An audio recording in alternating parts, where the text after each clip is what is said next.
जय हिंद, वंदे मातरम। स्वागत है आप सभी का फ्री एग्जाम जिन यूट्यूब चैनल पर। दोस्तों, अगर आप सक्षमता परीक्षा 3.0 का एग्जाम देने वाले तो ये वीडियो आपके लिए अति महत्वपूर्ण होगी, जिसमें हमने केवल वही प्रश्न शामिल किया है जो पिछले वर्ष में कई बार पूछे गए हैं। तो सभी प्रश्नों को पूरे ध्यान से देखना है, विश्वास रखिए, निश्चित ही यहाँ से प्रश्न बनेगा आपके एग्जाम में। तो चलिए सेशन को प्रारंभ करते हैं और पहला शानदार प्रश्न देखते हैं। पूछा गया है, किस अधिनियम द्वारा भारत में प्रांतों को स्वायत्तता प्रदान की गई थी? सही उत्तर हो जाएगा भारत सरकार अधिनियम 1935। क्या होगा? तो भारत सरकार अधिनियम 1935 इसका राइट आंसर होगा। शासन की एकात्मक पद्धति का लाभ है तो दृढ़ राज्य। क्या होगा? तो शासन की एकात्मक पद्धति का लाभ है दृढ़ लाभ। जिस संविधान सभा द्वारा भारत के संविधान का अधिनियम किया गया उसके सदस्य थे तो विभिन्न प्रांतों की विधान सभाओं द्वारा निर्वाचित। क्या हो जाएगा? तो जिस संविधान द्वारा भारत के संविधान का अधिनियम किया गया उसके सदस्य थे तो विभिन्न प्रांतों की विधान सभाओं द्वारा निर्वाचित। भारतीय संविधान में आपात उपबंध कहां से ले गए हैं? तो भारत सरकार अधिनियम 1935 से। भारत की संविधान सभा किसके कहने पर बनाई गई थी? कैबिनेट मिशन योजना के तहत भारत की संविधान सभा बनी थी। बात करेंगे भारतीय का संविधान सभा का अध्यक्ष कौन था? भारत का संविधान सभा का अध्यक्ष कौन थे? तो डॉक्टर राजेंद्र प्रसाद। भारतीय संविधान की प्रस्तावना में किस प्रकार की न्याय की बात की गई है? तो न्याय कितने प्रकार के हैं? तो न्याय जो है भारतीय संविधान में 3 प्रकार की। कितनी? तो 3। सामाजिक, आर्थिक, राजनीतिक न्याय की बात की गई है। तो प्रस्तावना में कितने प्रकार की न्याय की बात की गई है इसे पूछा जाता है। तो 3 प्रकार कौन कौन से? तो सामाजिक, आर्थिक, राजनीतिक न्याय की बात की गई। स्वतंत्रता की पूछी जाए तो स्वतंत्रता का 5 प्रकार। कितना? स्वतंत्रता की जो बात की गई है 5 प्रकार की स्वतंत्रता। संविधान की प्रस्तावना में भारत को किस रूप में घोषित किया गया है? तो एक प्रभुत्व संपन्न, समाजवादी, पंथ निरपेक्ष, लोकतांत्रिक गणराज्य के रूप में घोषित किया गया है। भारत पूर्ण संप्रभु लोकतांत्रिक गणतंत्र कब बना? तो 26 नवंबर 1949 को। संविधान की उद्देशिका का संशोधन कितनी बार किया गया? पूछा गया है कि संविधान की उद्देशिका में संशोधन कितनी बार किया गया है? तो उद्देशिका में संशोधन अब तक केवल 1 बार किया गया। कब हुआ है पूछा जाए तो 76वां बात करेंगे 1976 में। कब? तो 1976 में 42वां संविधान संशोधन के द्वारा संविधान की उद्देशिका में यानी कि प्रस्तावना में संशोधन किया गया था। भारतीय संविधान में संघीय शब्द का प्रयोग कहाँ हुआ है? तो संघीय शब्द का जो प्रयोग है ये भारतीय संविधान में कहीं पर नहीं हुआ है। कहा क्या हुआ है?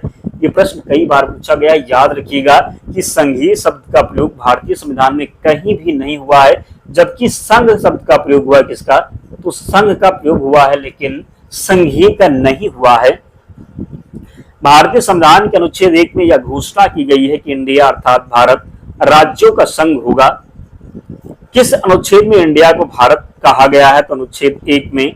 भारत में किस प्रकार का संघवाद देखा जाता है? तो संघ बनाकर राज्यों का गठन करना। भारतीय संविधान कब लागू हुआ? तो 26 जनवरी 1950। भारतीय संविधान की रचना के समय संविधान सभा का संवैधानिक सलाहकार कौन था? तो VN राव। सरकार की किस प्रणाली में द्विसदन पद्धति का एक अनिवार्य लक्षण है? तो संघीय प्रणाली। भारत में एकल नागरिकता की अवधारणा अपनाई गई है तो इंग्लैंड से। संविधान का कौन सा भाग नागरिकता के प्रावधानों से संबंधित है? तो नागरिकता का जो प्रावधान है ये भाग 2 में है। बात करें मौलिक अधिकार यानी कि मूल अधिकार की तो किसमें है? ये किसमें है? तो भाग 3 में है। किसमें है? तो भाग 3 में, जिसे संविधान का आत्मा कहा गया है। भाग 4 में क्या है? तो नीति निर्देशक तत्व है। 4 का में क्या है? तो मौलिक कर्तव्य है। तो इस प्रकार आपको ध्यान रखना है। भारतीय संविधान ने भारतीय महासंघ की योजना किस संविधान से ली गई है? तो कनाडा से। भारत के संविधान का निर्माता किसे माना जाता है? तो डॉक्टर भीमराव अंबेडकर को। संसद का संयुक्त अधिवेशन कौन बुलाता है? तो राष्ट्रपति। LBW शब्द किस खेल से संबंधित है? क्रिकेट से। वायुमंडल की कौन सी परत हमें सूर्य से आने वाली अल्ट्रा वायलेट किरणों से बचाती है? तो ओजोन। ख्वाजा मोइनुद्दीन चिश्ती की दरगाह कहाँ है? तो अजमेर में है। कहाँ पर? तो अजमेर में। सम्राट अशोक ने किस युद्ध के बाद बौद्ध धर्म ग्रहण कर लिया? तो कलिंग युद्ध के बाद। किसके बाद? तो कलिंग। भारत का केंद्रीय बैंक कौन सा है? तो भारतीय रिजर्व बैंक, जिसको आप RBI कहते हैं। भारत में सबसे लंबे समय तक मुख्यमंत्री कौन रहा? तो ज्योति बसु। कहाँ की? तो ये पश्चिम बंगाल। संसार की सबसे लंबी नदी नील नदी। पूछा जाए कि भारत की सबसे लंबी नदी तो भारत की गंगा है। जब संसार या विश्व की पूछी जाए तो नील लगाना किस तापमान पर सेल्सियस और फ़ारेनहाइट तापमान बराबर होता है? तो 40 डिग्री पर। किस पर? तो 40 डिग्री पर सेल्सियस और फ़ारेनहाइट जो तापमान है ये बराबर होगा। कांसा किसकी मिश्र धातु है? तो कांसा तांबा और टिन की मिश्र धातु है। दिलीप ट्रॉफी का संबंध किससे है? तो क्रिकेट से है। एलपीजी का पूर्ण विस्तार क्या होगा? लिक्विफाइड पेट्रोलियम गैस होगा। गीता राज पुस्तक लिखी है बाल गंगाधर तिलक ने। राज्यसभा के कितने सदस्यों का चुनाव 2 वर्ष बाद होता है? तो 1/3। बात करेंगे अमेरिकी राष्ट्रपति का कार्यकाल कितने वर्ष का होता है? 4 वर्ष का होता है। किस मिट्टी को रेगुर मिट्टी के नाम से जाना जाता है? तो काली मिट्टी को रेगुर मिट्टी के नाम से जाना जाता है। लाल मिट्टी का रंग लाल क्यों है? बात करेंगे लाल मिट्टी का रंग लाल क्यों होता है? तो लो ऑक्साइड की उपस्थिति के कारण। इसी कारण तो लाल मिट्टी का जो रंग है ये लाल होता है, लो ऑक्साइड की उपस्थिति के कारण। भारत की कितने प्रतिशत क्षेत्रफल पर खेती होती है? तो 51%। भारत के पूर्वोत्तर राज्यों में जंगलों को काटकर जो खेती की जाती है वो क्या कहलाती है? तो उसे झूम खेती कहते हैं। शाह बुलंद इकबाल के नाम से कौन मशहूर था? तो ये दारा शिकोह। शाहजहां ने किसकी सहायता से राजगद्दी हासिल की? तो अशाफ खां की सहायता से। शाहजहां ने आगरा से अपनी राजधानी कहाँ परिवर्तित की थी? तो शाहजहानाबाद या फिर पुरानी दिल्ली। शाहजहां ने अपनी बेगम मुमताज महल का मकबरा कहाँ बनवाया? तो आगरा में। शाहजहां को गिरफ्तार कर कहाँ कैद किया गया था? तो आगरा किला में। शाहजहां को किसने कैद किया? तो औरंगजेब ने। शाहजहां के समय कौन सी जगह मुगल के हाथ से निकल गई? तो कंधार। क्या हो जाएगा? तो कंधार। शाहजहां के समय आने वाले फ्रांसीसी का नाम फ्रांसिस वर्नियर और टर्मिनर। शाहजहां के बचपन का नाम खुर्रम था। क्या था? तो शाहजहां के बचपन का नाम खुर्रम था। शाहजहां के दरबार में संस्कृत के कौन से पंडित मौजूद थे? तो कबीर, आचार्य सरस्वती और जगन्नाथ पंडित। कौन? तो कबीर, आचार्य सरस्वती और जगन्नाथ पंडित। शेरशाह की महानता का घोतक क्यों कौन है? तो क्या हो जाएगा? तो शेरशाह की महानता का घोतक प्रशासनिक सुधार है। क्या है? तो प्रशासनिक सुधार। शिवाजी ने मुगलों को किस संधि के द्वारा किलों को हस्तांतरित किया? पुरंदर। शाहजहां ने किस शहर में मोती मस्जिद बनवाई? आगरा। कौन प्रधानमंत्री एक भी दिन संसद नहीं गए? तो चौधरी चरण सिंह। लोकसभा में बहुमत दल का नेता प्रधानमंत्री। सबसे कम आयु में प्रधानमंत्री बने राजीव गांधी। कार्यपालिका की समस्त सत्ता किसमें निहित होती है? मंत्रिपरिषद में। संघीय मंत्रिपरिषद के मंत्री किसके प्रति उत्तरदायी होते हैं? लोकसभा के। स्वतंत्र भारत के प्रथम प्रतिरक्षा मंत्री सरदार पटेल थे। संविधान के किस अनुच्छेद में मंत्रिपरिषद की नियुक्ति व पदच्युत का प्रावधान है? तो अनुच्छेद 75 में। भारत में किसी भी सदन का सदस्य बने बिना कोई व्यक्ति मंत्री पद पर कितने दिनों तक रह सकता है? तो 6 माह तक। मंत्रिमंडल का गठन कौन करता है? तो केंद्रीय मंत्री। स्वतंत्र भारत के प्रथम कानून मंत्री डॉक्टर भीमराव अंबेडकर। भारत के मंत्रिपरिषद में अधिकतम सदस्य संख्या लिए जाते हैं? तो लोकसभा से। संघीय शासन प्रणाली में वास्तविक कार्यपालिका की शक्ति किसमें निहित होती है? तो प्रधानमंत्री में।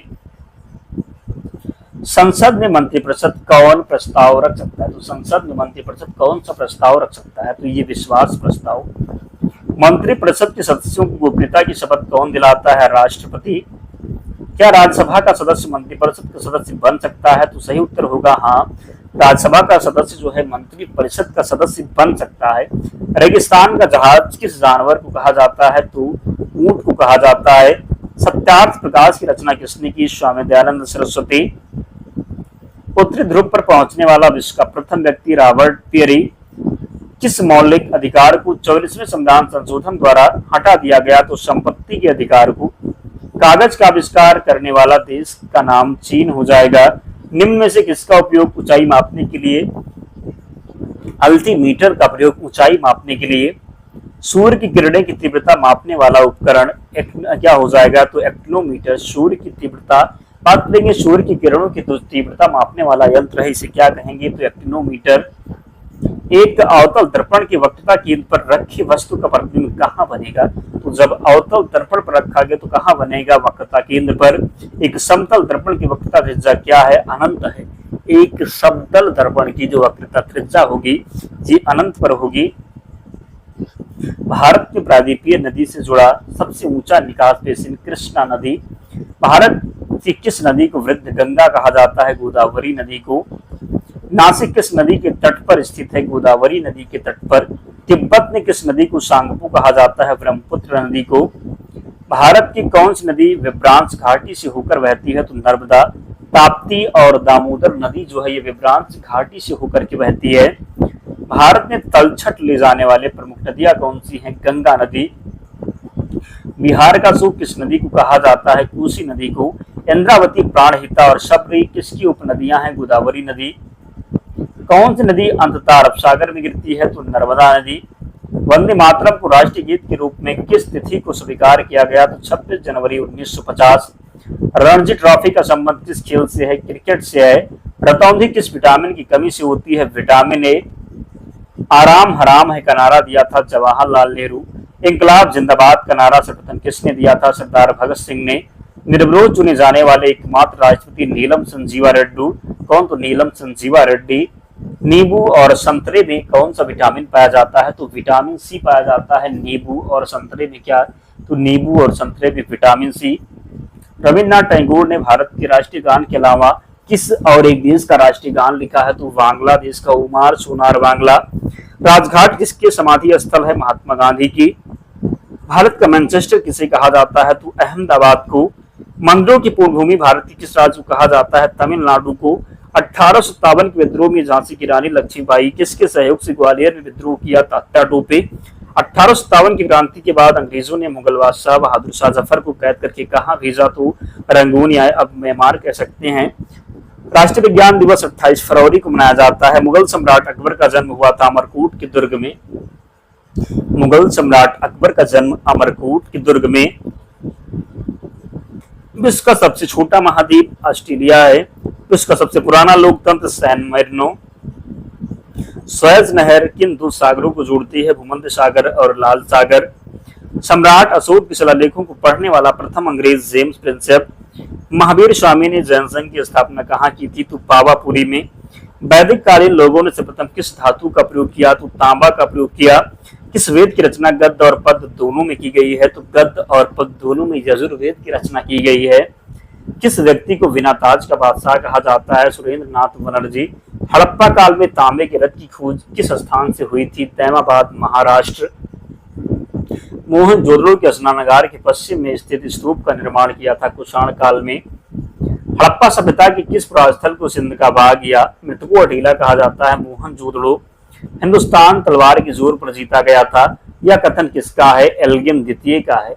हिंदुस्तान तलवार के जोर पर जीता गया था, यह कथन है एल्गिन द्वितीय का। विष्णु के 10 अवतारों की जानकारी का स्रोत किस पुराण में है? मत्स्य पुराण में है। बौद्ध धर्म की किस शाखा में मंत्र, हठ योग एवं तांत्रिक आचारों की प्रधानता दी गई है? वज्रयान में। किस शासक ने चित्तौड़ के कीर्ति स्तंभ का निर्माण करवाया था? राणा कुंभा ने। इंडिया डिवाइडेड नाम की पुस्तक लिखी थी डॉक्टर राजेंद्र प्रसाद। शेरशाह के बाद और अकबर से पहले दिल्ली पर राज करने वाला हिंदू राजा का नाम था हेमू। क्या होगा? तो शेरशाह के बाद और अकबर से पहले दिल्ली पर राज करने वाला हिंदू राजा का नाम हेमू हो जाएगा। आर्य शब्द का शाब्दिक अर्थ श्रेष्ठ या कुलीन। चरक संहिता नामक पुस्तक किस विषय से संबंधित है? चिकित्सा से। तुलबुल परियोजना किस नदी पर है? झेलम नदी पर है। स्वतंत्र भारत के प्रथम भारतीय गवर्नर जनरल चक्रवर्ती राजगोपालाचारी। दक्षिण मध्य रेलवे का मुख्यालय सिकंदराबाद में। कौन सा अधिकार अब आपातकाल में भी समाप्त या सीमित नहीं किया जा सकता? तो व्यक्तिगत स्वतंत्रता तथा जीवन की सुरक्षा का अधिकार। हांगहो नदी किस सागर में गिरती है? पीत सागर में गिरती है। संविधान के किस अनुच्छेद द्वारा राष्ट्रपति को अध्यादेश जारी करने की शक्ति प्रदान की गई है? तो अनुच्छेद 123 के द्वारा। सरदार सरोवर परियोजना किस राज्य से संबंधित है? गुजरात से। संविधान सभा के अस्थायी अध्यक्ष डॉक्टर सच्चिदानंद सिन्हा। वानीपुर प्रोजेक्ट टाइगर रिजर्व किस राज्य में है? तो वानीपुर, बन्नेरघट्टा, ये सभी कर्नाटक में है। उच्चतम न्यायालय की पहली महिला न्यायाधीश फातिमा बीबी थी। कौन? तो फातिमा बीबी। दोस्तों इतने प्रश्न थे, तो इन सभी प्रश्नों को याद करना है। पीडीएफ के लिए टेलीग्राम चैनल से जुड़ जाना है। लिंक डिस्क्रिप्शन बॉक्स में है, या फिर आप टेलीग्राम पर जाएंगे और सर्च क्या करना है? तो फ्री एग्जाम जोन सर्च करना है। आपको चैनल मिल जाएगा, ज्वाइन हो जाना, वहां पर आपको सारी पीडीएफ मिल जाएगी। तो मिलते हैं नेक्स्ट वीडियो में, तब तक पढ़ते रहिए, ध्यान रखिए अपना, स्वस्थ और सुरक्षित रहिए। जय हिंद।